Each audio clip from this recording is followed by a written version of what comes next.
ওয়ালটন এসির বিভিন্ন মোড ও ফাংশন। ওয়ালটন এসিতে আপনি খুব সহজেই আপনার এসির বিভিন্ন মোড ও ফাংশন পরিবর্তনের মাধ্যমে আপনার রুমের টেম্পারেচার নিয়ন্ত্রণ করতে পারেন আপনার ইচ্ছে মতো। চলুন জেনে নেই ওয়ালটন এসির কোন মোডের ফাংশন কি এবং কিভাবে মোডে যেতে হয়।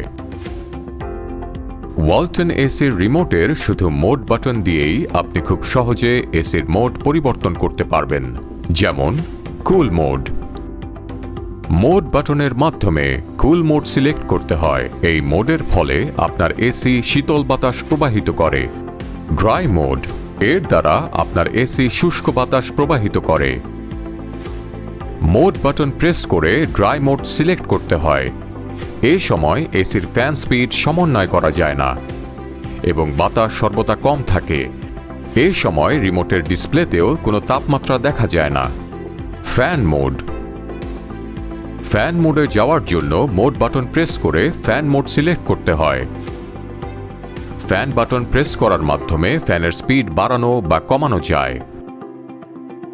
অটো মোড, অটো মোডের মাধ্যমে আপনার এসি স্বয়ংক্রিয়ভাবেই রুমের তাপমাত্রা নির্বাচন করবে এবং সেভাবে বাতাস প্রবাহিত করবে। এজন্য রিমোটের মোড বাটন প্রেস করুন এবং অটো সাইন সিলেক্ট করুন। এছাড়াও ওয়ালটন এসির আরও কিছু মোড রয়েছে, যেমন ইকো মোড বা পাওয়ার সেভিং মোড। আপনার রিমোটের ইকো বাটনটি প্রেস করার মাধ্যমে এই অপশনটি চালু করতে পারেন।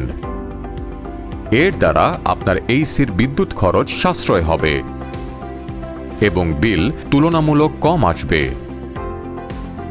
স্লিপ মোডের মাধ্যমে আপনার এসি রুমের তাপমাত্রার সমন্বয় নিজেই করতে পারবে। ফলে এসি ছেড়ে আপনি ঘুমিয়ে গেলেও অধিক শীতল বা গরম হওয়ার সম্ভাবনা থাকবে না। স্লিপ মোডে যাওয়ার জন্য রিমোটের স্লিপ বাটনটি প্রেস করুন। এই মোডটি সাউন্ড স্লিপের জন্য বেশ উপযোগী।